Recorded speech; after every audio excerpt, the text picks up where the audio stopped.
The sun was high, and the grand lobby of the Royal Crest Hotel sparkled under the glass chandeliers. Amelia, the young housekeeper with warm brown eyes and an even warmer heart, was quietly wheeling her cart toward the suite on the third floor. She was used to being invisible, cleaning up luxury while never belonging to it. But today, something felt off.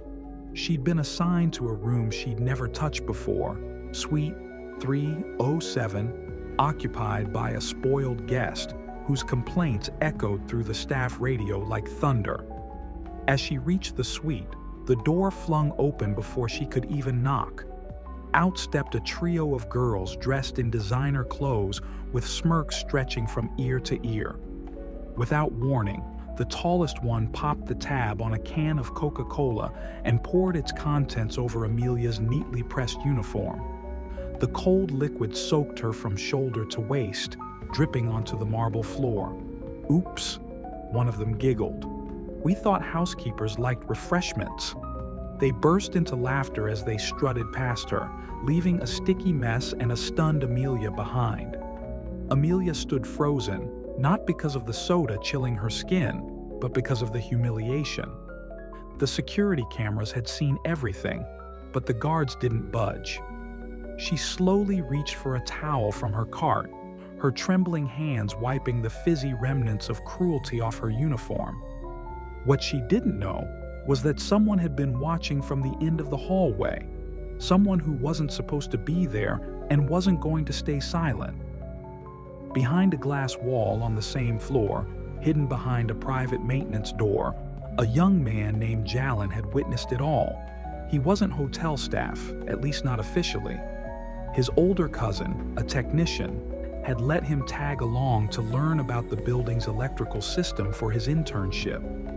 Bored, Jalin had wandered off and accidentally stumbled upon Suite 307. When he saw the scene unfold, something inside him flared. Jalin followed Amelia discreetly as she pushed her cart toward the staff lounge. He noticed how she held her head high, even with Coke soaking her shirt. How she nodded politely at colleagues who looked away in discomfort. She didn't cry. She didn't complain. She just kept moving. That unsettled Jalin more than if she had screamed. Inside the lounge, Amelia peeled off her jacket and sat quietly, staring at the vending machine like it held answers. Jalin slipped a note under the door before vanishing down the corridor. It read, "They don't deserve your silence. Meet me at the rooftop garden after your shift." Someone who saw everything.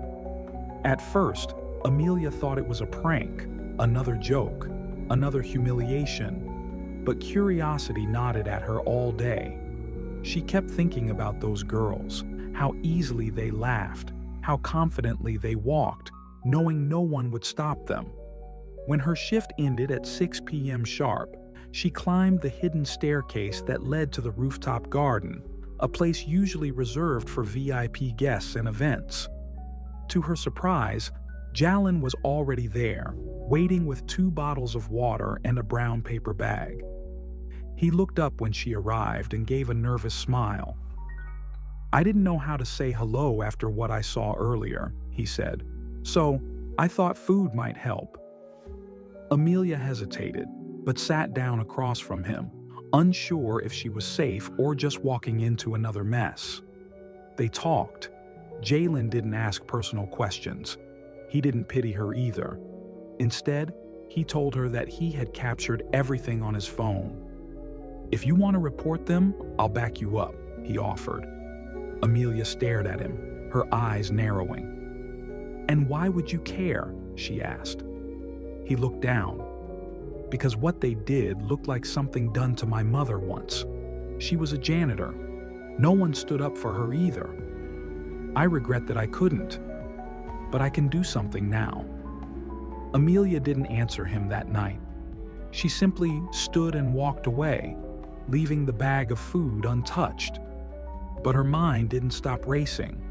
All through the night, her dreams were a twisted replay of soda dripping from her collar and laughter echoing in her ears. By morning, She had made a decision not to get revenge, but to get her dignity back. When she arrived at work the next day, her uniform was crisp and her hair was pulled back tightly. The manager approached her with a clipboard, unaware of anything that had happened. Amelia stopped him. "I'd like to request the security footage from yesterday." She said something inappropriate happened. The manager blinked, surprised, but agreed to look into it. He had no idea what storm was brewing. Meanwhile, Jalen wasn't idle. He uploaded the video to a private cloud time-stamped and watermarked just in case it got accidentally deleted. He also made a call to someone who owed him a favor, a young woman named Belle, a travel influencer with a huge following. What Amelia didn't know was that Jalen's small act of kindness was about to set off a chain reaction she could never have imagined. Later that afternoon, Amelia was summoned to the HR office. She walked in expecting dismissal, or at best dismissal masked as internal review. But to her surprise, the head of HR looked grave. "We've seen the footage," he said. "What happened to you was unacceptable." He then paused, unsure how to proceed. The girls staying in Suite 307 were VIP clients. Their families have powerful connections, but he hesitated. "But what?" Amelia asked coolly. "There's a video circulating online," he said. "Someone uploaded it. The views are climbing fast. People are furious. Hashtags are trending. Guests are canceling bookings because they're disgusted. Management is in full damage control. We need your cooperation and your silence." Amelia leaned forward. "You want my silence now?" she asked, her voice steady after being drenched in soda and dignity. "No, I'll speak. Not just for me, but for every silent worker in this building." She stood up and walked out, leaving HR scrambling. As the hotel scrambled to save its reputation, Suite 307 was suddenly vacated. The three girls were escorted out through a back entrance with their luggage thrown hastily into waiting vehicles. But the damage had been done. Within 24 hours, the video had over 500,000 views. Influencers were sharing it. Former employees were coming forward. Suddenly, Amelia was no longer just a housekeeper. She was a symbol. Jalen watched the chaos unfold from the sidelines, astonished. He hadn't expected the world to care this much. But what he admired more was how Amelia stayed grounded. She didn't chase the limelight. She still came to work on time, still swept the hallways, still offered guests a kind smile as though the internet hadn't turned her into a hero overnight. One morning, as Amelia folded fresh towels in the supply room, the hotel's general manager walked in. Not the floor supervisor or HR rep, the actual general manager. "Miss Amelia," he said, removing his hat. "I want to apologize personally, and I want to ask, how can we fix this?" Amelia looked him in the eye and replied, "Start by treating us like people, not uniforms, and train your guests that cruelty isn't part of luxury." The hotel issued an official apology and offered Amelia a bonus to show appreciation, something she politely declined. "I don't want your hush money," she said, standing in front of the executive board during their emergency meeting. "I want fair treatment, not favors." The board was stunned. No one had ever spoken to them like that, but Amelia didn't care. She wasn't playing for sympathy. She was making a statement. Downstairs, the staff had gathered around their phones, watching her live interview go viral. Words like dignity, respect, and humanity echoed through the clip. And for the first time, the invisible workers of the hotel were visible. Cleaners, cooks, bellboys, they all rallied quietly behind her, some with tears in their eyes. Amelia had become a voice they didn't know they needed. Meanwhile, Jalen started receiving anonymous threats online. "Take it down." One message read, "You have no idea who you're messing with." He ignored them. What he hadn't told Amelia was that One of the girls in Suite 307 was the daughter of the hotel's silent investor. And that girl wasn't used to losing, especially not to someone who mobbed floors. A new problem arose when Amelia's schedule was suddenly changed without her consent. Her usual third-floor route was reassigned to the basement storage and laundry, a job typically used for punishment or forced silence. She walked into the cramped space and looked around.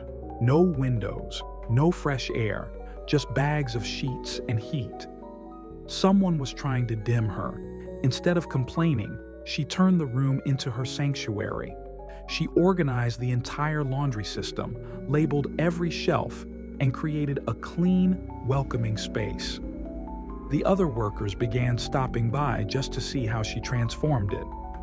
"You're not just working," one of them said. "You're building something." Amelia smiled. "I'm surviving smart." That night, Jalen found her downstairs folding towels like nothing had changed. "They think they've silenced you," he said. Amelia looked up. "No, they've just given me a different stage, and I plan to shine right here." News of Amelia's demotion spread quickly, and employees began quietly protesting by mimicking her resilience. Staff started bringing extra care to their tasks, greeting guests with pride and refusing to let disrespect slide. Something powerful was brewing beneath the polished floors of the hotel, and it had a name: Amelia Effect. Guests began noticing too. One VIP guest posted, "I've never seen a hotel staff this attentive. There's a quiet dignity in the air. It's beautiful." Unbeknownst to the management, that guest was a major hotel critic, and his review changed everything. He requested to meet Amelia personally. Amelia, still dressed in her laundry uniform, was escorted to the rooftop for the meeting. "You don't know me," the man said, "but I know what you've done, and I want to feature your story." Amelia hesitated, worried it would spiral again, but he added, "You're not just a story, you're a movement." The hotel's investor, the one whose daughter had dumped soda on Amelia, got wind of the viral wave and flew in unexpectedly. The moment she stepped out of her luxury vehicle, the atmosphere shifted. She requested an immediate meeting with the board and asked one sharp question: "Why is the internet celebrating a maid more than our hotel?" Tension spread like wildfire through the building. Staff felt it. Management feared it. But Amelia stayed calm. She had already prepared for this. With Jalen's help, she created a digital journal of anonymous stories from other housekeepers and employees across different hotels.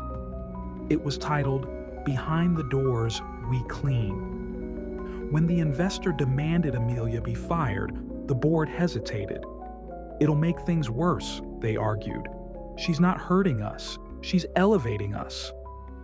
But the investor wasn't convinced. She was used to control, and Amelia was a glitch in her system. "Then she better choose fame or this job," she snapped. Amelia was summoned again. This time the mood was colder. She sat across from the investor, surrounded by executives. "We acknowledge your impact," the investor said, tapping her pen. "But we don't tolerate disruption. You either step out of the spotlight or you step out of this hotel." Amelia leaned back, a soft defiance in her eyes.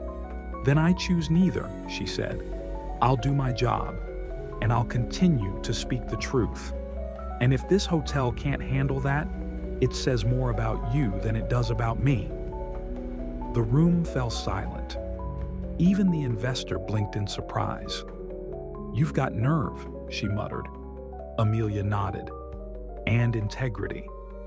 After she left, the room exploded in argument. Some board members sided with Amelia. Others feared backlash. But one thing was clear: Amelia wasn't backing down. Outside the glass walls, staff stood quietly, eavesdropping from corners and cleaning carts. They weren't scared anymore. She had taught them how to stand. That weekend, the hotel hosted a private event, an anniversary for an elite couple. Guests arrived in shining cars dressed to dazzle.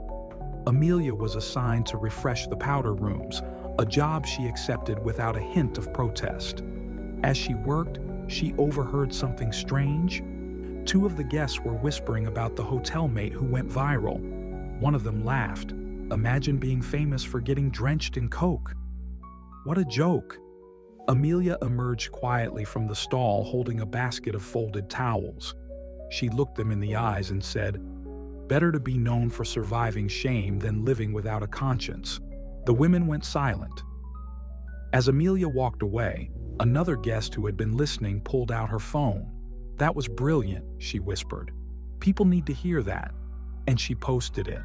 Just a voice, a message, and a hashtag still standing, Amelia. The internet loved it. Amelia's message from the powder room echoed louder than she imagined. The clip was reposted by influencers, used in voiceover edits, and turned into motivational soundtracks. Suddenly, numbers still standing, Amelia wasn't just trending, it was everywhere. But with fame came scrutiny, and not everyone wanted her to win. The investor's daughter, Bianca, returned to the hotel with a fake smile and a malicious plan. "I've come to apologize," she said sweetly, offering Amelia a designer gift bag. But Amelia looked inside and found a note instead of a gift. It read, "You can't cling your way to power." Amelia calmly folded the note and handed it back. "Watch me," she said. Later that afternoon, Bianca tried provoking Amelia in front of guests again, calling her Cinderella without a fairy godmother. But this time, a guest interrupted. "Actually, she's more of a queen than you'll ever be." Cameras clicked, guests clapped, and Bianca, red with embarrassment, stormed out, defeated for the second time. Despite public support, the hotel management was split. One faction feared the investors' influence and wanted to distance the brand from Amelia. The others saw her as the soul of the hotel. To avoid open conflict, they decided to offer Amelia a promotion that would move her off the floors into a secluded records office. They expected her to accept quietly, but Amelia looked at the offer and smiled. "So, you want to hide me behind a desk now? I'm not your secret to file away." She turned it down. "I'll clean rooms if I must. What matters is the dignity I bring to each one." The room fell quiet. A few managers exchanged glances. Someone had underestimated her again. Outside, more guests began asking for rooms cleaned by Amelia. One woman insisted her wedding suite be touched only by the woman who stood up.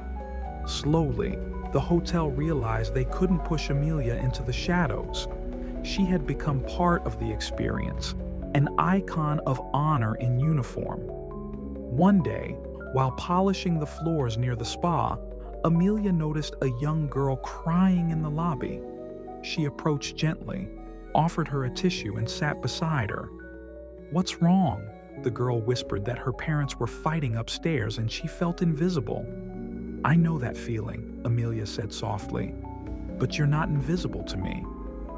Unaware that a guest had been recording the whole interaction from afar, the video went viral again, this time for Amelia's kindness. "This woman is more than a worker. She's heart in human form," the caption read. Comments poured in. "She should run the hotel. She has more soul than the suits upstairs." That same evening, management held an emergency meeting. "We can't stop her light," one board member admitted. "Maybe it's time we stop trying to dim it and start learning from it." Meanwhile, Amelia finished her shift, completely unaware that the world was once again watching and falling even more in love with her. Bianca wasn't done. She convinced her father, the investor, to file a formal complaint accusing Amelia of branding the hotel without permission. It was ridiculous, but the investor had power. Amelia was called in for questioning. "Did you authorize guests to film you? Did you intend to go viral?" Amelia stood calmly. "I didn't film myself. I didn't ask for applause. I simply did what I do best: serve with honor." The room went silent. One manager finally stood up and said, "We should be asking why our guests are more impressed with her than with us." And just like that, the tables turned again. News reached the staff instantly. They began wearing small pins with a broom symbol, Amelia's silent signature. Even guests began asking, "Where can we get the broom pin?" The hotel was becoming a symbol of transformation, and Amelia was at the center. But while the public adored her, Bianca was quietly working on something even more dangerous. Bianca decided if she couldn't destroy Amelia with status, she tried to ruin her with scandal.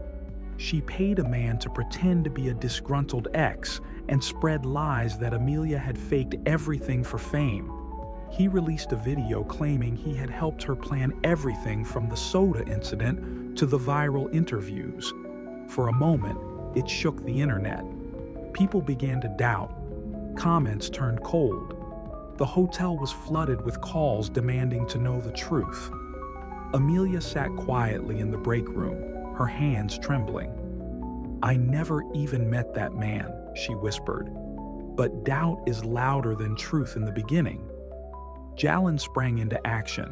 He gathered surveillance footage, timestamps, and staff testimonies. One by one, he dismantled the lie. Then a whistleblower came forward, Bianca's assistant, confessing that the entire smear was paid for. The truth cleared Amelia's name. Bianca was exposed. The internet turned on her with fury. With Bianca disgraced and her father stepping back in shame, the board officially reinstated Amelia to her original post. But this time, they offered her something new, a training role, helping incoming staff learn not just cleaning skills, but customer dignity. "We want every new hire to carry your spirit," the manager said. Amelia accepted, but only on one condition. "Let's create a voice line for all staff," she said, "so they can report abuse or unfair treatment without fear." The hotel agreed. It became the first hotel in the region to implement a worker-led ethics line and morale across department soared. As Amelia stood before the first group of new hires, she looked out at their nervous faces and said, "You're not here to be stepped on. You're here to serve with pride, and I'll stand with you every step of the way." Applause erupted, and several hands shot up, eager to learn not just how to work, but how to walk tall. Guests began requesting Amelia tours of the hotel. They wanted to meet her, take photos, and hear her story. At first, Amelia hesitated. "I'm not a celebrity," she said, but guests insisted. Eventually, the hotel gave her a choice. If she wanted to take tours during her shift breaks, they'd support her. She agreed, but made one thing clear. "I'll share my story, but I'll also share theirs," she said, pointing to her fellow staff. On her tours, she introduced the cooks, the laundry crew, the parking attendants. She made the invisible visible, and people loved her for it. Online bookings soared. Guests described the hotel as the place where kindness cleans. Even travel influencers began filming documentaries about the staff culture. Amelia had done more than survive. She had redefined the hotel's identity. But something even bigger was on the horizon, something Amelia never expected. A popular TV host reached out. "We want to feature you," the message read. Amelia froze. Cameras, national broadcast. Her first instinct was to say no, but Jalen encouraged her. "You've come this far. Why stop now?" And so nervously, she accepted. The day of the interview, she walked onto the set in her uniform, broom pin proudly displayed. The host greeted her with admiration. "You've shown the world what it means to hold your head high. How did it start?" Amelia smiled and said, "With Coca-Cola on my face and fire in my heart." The audience rose to their feet in applause. By the end of the show, millions had seen her story. Brands began reaching out. Schools invited her to speak. But through it all, Amelia stayed grounded. "I'm still the girl who scrubs floors," she told a reporter, "but now I do it with a voice." Not long after the interview aired, Amelia returned to the hotel to find a massive crowd waiting in the lobby. Staff, guests, reporters, and even school children lined the entrance with signs that read, "We love you, Amelia." Confused, she turned to Jalen, who simply smiled and said, "You've become more than just a story, you're a movement." Management, realizing her influence, organized an appreciation ceremony in her honor. But Amelia surprised everyone again. "I want this to be about everyone in uniform, the cleaners, the dishwashers, the bellhops. We all keep this place alive." She stepped aside and brought her colleagues up with her one by one. The crowd cheered louder. Later that day, the investor, Bianca's father, publicly apologized during a press conference, admitting he had misjudged a woman who had more class than anyone in his circle. He then pulled out a check and donated funds to the hotel's new staff welfare program at Amelia's request. And with that, a former enemy unknowingly helped her mission. Amelia's influence began to stretch beyond the hotel. Other hotels started asking for her training methods. Companies requested her to host staff workshops. Still, she stayed loyal to the place where it all started. "This hotel believed in me when others laughed," she told Jalen during a quiet evening on the rooftop. But pressure came knocking. A luxury hotel offered her a position 10 times more lucrative with full media rights, a branded series, and global fame. "You won't clean again," the offer said. Amelia stared at the contract. It glittered with dreams, but she looked up at her reflection in the window and whispered, "I'm not ashamed of my broom." She declined. "If I leave now, I'm just another name chasing lights. But if I stay, I can be a light for others right here." The recruiters were stunned. But Amelia had made her choice, not for money, but for meaning. And that choice would echo louder than any paycheck ever could. Just when things seemed stable, an unexpected inspection hit the hotel. A surprise quality audit team arrived, known for shutting down places on the spot. Panic swept through management, but Amelia calmly stepped forward and asked to lead the inspection tour herself. Let them see what real pride looks like. From room to kitchen, laundry to lobby, Amelia guided the inspectors with grace and knowledge. She introduced each department with confidence and reminded the team that the hotel's strength was not in its chandeliers, but in its people. The inspectors, expecting a PR puppet, were floored by her authenticity. By the end of the visit, one of them handed her a private note. "You've set a new standard," it read. "We've never seen anything like this." Days later, the hotel received the highest possible rating, and the story became another viral headline: "The housekeeper who saved the hotel again." Not everyone was thrilled with Amelia's rising influence. A new supervisor, Mr. Harris, joined the management team and wasn't pleased about a cleaner being treated like royalty. "She's just lucky," he muttered during a meeting. "Let's put her back where she belongs." But he hadn't done his homework. Mr. Harris tried to humiliate Amelia during a staff review, questioning her qualifications in front of others. But before she could respond, a line of colleagues stood behind her. Security guards, chefs, front desk clerks, all voicing what Amelia had done for them. One said, "If you touch her, you lose all of us." The hotel director, watching the drama unfold, calmly dismissed Mr. Harris right then and there. "We don't demote dignity here," he said.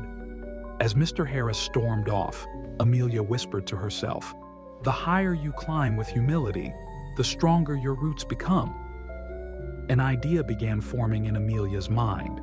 What if hotels everywhere had a training module built around kindness, resilience, and service pride? She brought her vision to management, proposing a small pilot class titled More Than Clean. The directors were intrigued and gave her a trial week. The first class sold out. Young workers, veterans, and even middle managers joined to hear her story and learn from her. She didn't lecture, she demonstrated. She taught them how to clean a room like it mattered, how to smile with tired eyes, and how to hold dignity like armor. Her lessons spread quickly. Soon, other hotels adopted her program, but Amelia refused to license it for profit. "It's for the people," she insisted, "not a brand." The hotel created a scholarship fund in her name, and former students began writing letters. "You gave me courage. You gave me pride." And so the quiet girl in the hallway became a teacher for thousands. While cleaning a penthouse one morning, Amelia found a letter on the bedside table. It was from a guest who had been silently observing her for days. "You changed how I see people," it read. "Because of you, I'm rehiring staff I once dismissed unfairly. You restored my humanity." No name was signed. Intrigued, Amelia brought the letter to Jalen. Together, they investigated and discovered the guest was a hotel CEO from another country. Weeks later, he publicly acknowledged her influence in a keynote speech, crediting her for saving not just jobs, but his conscience. And once again, Amelia inspired quiet revolutions. More letters followed from travelers, from janitors, even from children. Amelia began a notebook titled "Why I Still Stand." It became her sanctuary, pages filled with gratitude, struggle, and hope.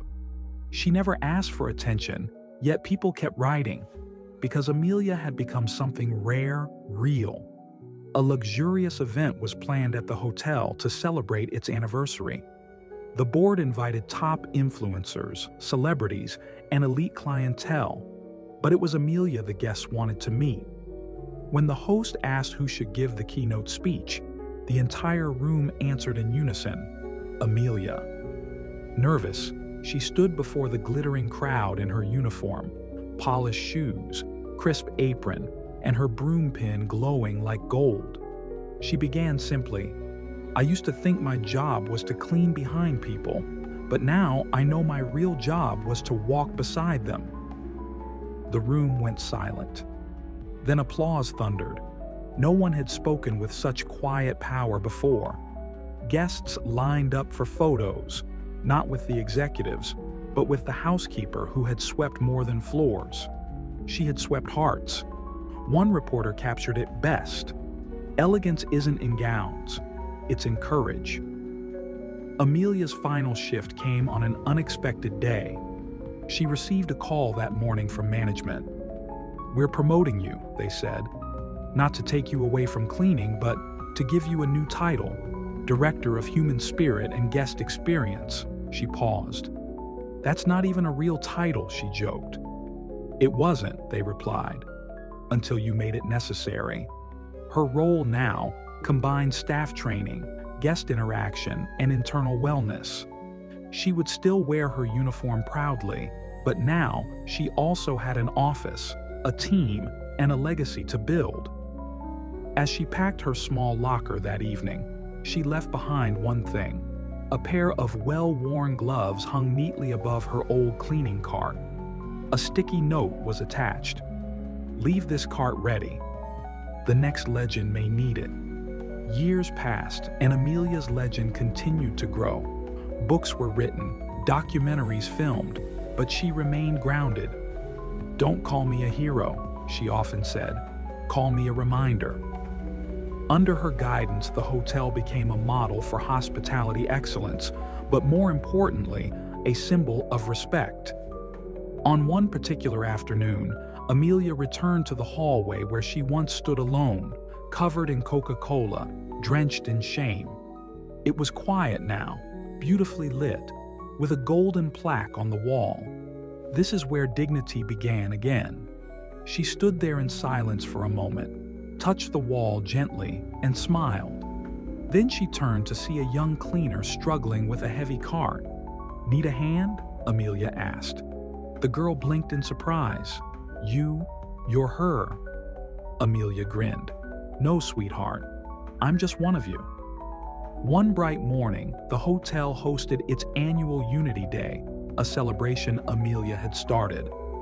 As she stood on stage, watching the staff and guests laugh and dance together, she felt a familiar warmth in her chest. She turned to Jalen, who now ran guest operations, and whispered, This is what healing looks like." As the crowd chanted her name, she took a deep breath and stepped forward one last time. "They threw Coca-Cola on me, hoping I'd melt," she began. "But what they didn't know was I was made of something stronger, and every stain they left only polished my shine." And with that, Amelia raised her broom pin high. The crowd erupted. The girl they tried to disgrace had become their pride, and in the hearts of thousands, one truth would remain. Dignity can't be mopped away. It rises stronger, cleaner, and unstoppable.